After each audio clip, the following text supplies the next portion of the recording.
Beim Schlingel Talk geht es jetzt um Fantasie und um zwei Filme, die auch auf dem Festival laufen. Einmal haben wir hier die Regisseurin Ineke Houtman. Sie ist die Regisseurin vom Film Das Buch von allem. Und wir haben Phil Hawkins und sein Film heißt Robin and the Hoods. Und jetzt switchen wir auf Englisch und werden uns über die Filme und über das Thema Fantasie unterhalten. Well, we will talk about fantasy and the role of fantasy in your films and of course in general. Perhaps you can just give us a little in view what kind of fantasy, why is fantasy important in your film? Yeah, the story is about a boy, a 9-year-old boy, who fights his strict religious father. And he's being hit, and he writes a book, which is a diary. And actually it's the story of the film. And in the book there are also a lot of fantasies. And there's like a Jesus who comes to life.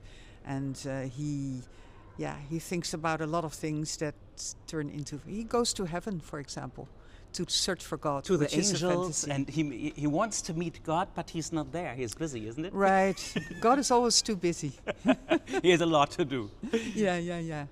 And there's also a moment where he listens to something and then they fly in the chairs in a room. So this was also a very fantastic moment in the film. Yes, he really, because he is scared of the woman that he goes into her house, and all the children think that she's a witch. And so when he's in the house, she tells him, there's something beautiful that I will let you listen to, and it's Beethoven. And then the chairs start to fly, and he is thinking about a fantasy about a girl that he really likes. And she is a lot older than him, but I think he might stand a chance. So music there is the thing that makes the fantasy go around. It's culture and music, yeah. And perhaps tell us something about your film, about Robin and the Hoods film. Yeah, well, Robin and the Hoods is about a group of kids that play in this green space that they have near their house. And when they enter this green space, their imagination comes to life. An evil property developer is going to come along and tear down the trees and turn it into a parking lot and a gym and all the places that the adults are quite excited by, but the kids are not so happy. So it's about them, fighting against the corporations to kind of bring this down. And the film, in terms of fantasy and imagination, is that the film for me is a celebration of imagination. And when they enter, this playground, this play area, their sticks become swords, their horses, their bikes become horses. They really feel like they're in kind of like a Game of Thrones, Lord of the Rings kind of fantasy environment. So as the filmmaker, it was a wonderful way of almost making two films in one to really, celebrate play and imagination today. But wasn't it not very difficult? Because sometimes you have scenes, they are shot with bikes and woods, and then afterwards you see it made in the Middle Ages. So was it very difficult to produce it, to film it?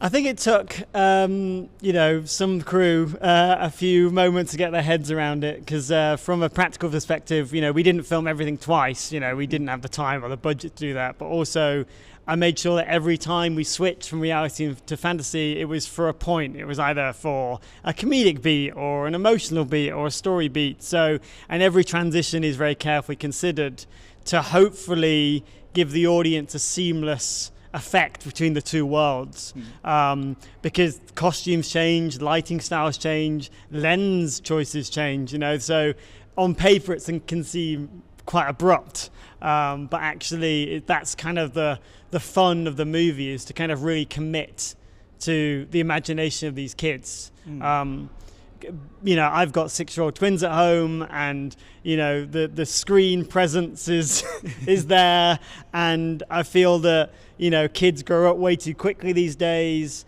and I'm fearful for my kids. I'm fearful for that, and I used to go out and make films with my friends and play in my back garden, and imagination was everything. And I feel that this film is trying to say it's okay and it's kind of cool to play, you know, and hopefully if that has that kind of effect on the young audience watching, then I feel like I've done my job. So I remember my own childhood. This part of fantasy is something very optimistic, and something fun is something that I lived also. In your film, the fantasy is a bit different. It's also about fantasy, but in this kind, what is different? It's not only the fun part, it's more something, an escape in another world. Exactly. In my film, it's more like an escape, and the boy escapes from the fearful father because of these fantasies. So that's right, yeah. And you have one scene where a lot of frogs come into the house. Yeah, that's really interesting, because the father is religious, and they're actually reading about Exodus, and this is when the Jewish people went out of Israel, out of Egypt to go to Israel. And so he thinks that his father is like the Pharaoh. He doesn't want to let his people go. And so he fights the Pharaoh with his own means, which are the plagues of Egypt. And so that's happening in the Bible, and he fights his father with his own personal plagues. How did you get this script? This story is based on a book, you told me. When did you decide that you want to make this film? I worked with this writer a lot. His name is Guus Keijer. He's actually quite famous. His work was translated in many, many languages, even in Japanese, for example. And he... I forgot the question, sorry. When you decided to make this book, when you work with him, with this writer together? Yeah, he called me after he wrote this book, and he said, do you want to also film this book? And so I read it, and I really liked the story, and I thought, oh, this is actually quite a grown-up book, more than the other. More than push it. I also thought the film is also good for adults, of course. It's not a pure child thing or something, no. Exactly. So that's what I thought was a little bit, might be more difficult to find the public, or for the public to find the film. And but we had a wonderful boy who is acting. Yeah, he's such a good actor. So I think for both ages it's good, and here it starts from 12 on, I think. 11 on. Was it his first film? Because he's really a great actor, your main character. He's a fantastic actor, and he did, I think, like a short before, but that was it. And he was like doing it all himself. I mean, sometimes I would say some things like, do this during the take, and then afterwards you cut out the sound, but he was just fantastic. In real life, he is how old? And because the role he's playing, he's 9, I think. Yeah, and almost 10. And in real life, he's older? Or? In real life, at the time, I think he was 14. Ah, yeah. And the girl, his girlfriend, sort of, in the film is also 14. In the film, but she looks much older, so it's like the difference between a 9-year-old and a 15-year-old. How is it with your film? Is it also based on a book, or who wrote the script, the story? Your own? No, 2 wonderful writers called Stuart Benson and Paul Davidson. They, through a production company, that's how the script came to me, and I read it, and I just instantly fell in love with it. I fell in love with the humor. I fell in love with this idea of making kind of 2 movies in one, and also the environmental message of the film, and it's kind of their first produced screenplay, so it was wonderful to kind of share the experience with them. And there's a wonderful script developer called Carol Griffiths, who found the script and nurtured the writers, and that's kind of how it came to be, essentially. Yeah. So it came to me as a pitch, really, and I instantly kind of fell in love with it and thought, I have to do this movie. It's about fantasy, and all your films are very important in fantasy. What is fantasy for you? Why do you make films about fantasy? What do you want to transmit the audience, perhaps, about fantasy? I think for me, movies are an escape. It's an interesting, I think when I was growing up, I I don't know how or why, I sort of aspired to do something else than maybe the people around me. So movies, and you know, I'm a huge Spielberg fan, and those kinds of movies, and just to be transported to other worlds and places by movies was a, you know, a life-changing experience for me, and it sort of became an obsession from a very early age to figure out how they did it. How did they make dinosaurs come to life? How do they make people fly? You know, so that was my film school essentially. Was making little fan films and short films with my friends. Similarly, kind of the thing that Robin and her friends do in this movie. Okay, they're not making films, but imagination and play is a big part of their kind of bonding circle and their friendship. So I really related to that as well. In your film, the boy, the main character, he gets a lot of power from his dreams, from his fantasy, to make his real life livable. So this is another aspect from fantasy, not only diving into it, but getting something out of it. Yeah, it gives you strength, but the most strength he gets from what his neighbor says, and it is happiness starts with not being afraid anymore. And this, even to me still, is like I could hang this above my bed, because this is like so essential to life, right? That you try things. And so he is being, the fantasy helps him, but this sentence, like the neighbor said, also helps him. Do you have made own experiences with the topics in the film? So with these family problems that are mentioned there and this religious thing? Yeah, well, my grandfather was really religious. He would like talk with 6 guys from different religions, and then they would say, no, this is true, no, that is true. And then they would try to convince each other. And so my mom was from a religious background, and my father was much lighter background, but he did hit me. Well, not so many times, but I remember very well that he hit me, and I thought it was really humiliating. And was your fantasy then also a possibility to escape the situation, or? He just did it, and I also sort of felt sorry for him, like that he had to do that or something. It's crazy how feelings work. Like you protect your parents, you know. So I also felt sorry for him that he did this, and then at the same time I was scared. So I knew that when he was making big eyes at me, like this. I thought, okay, I have to shut up now.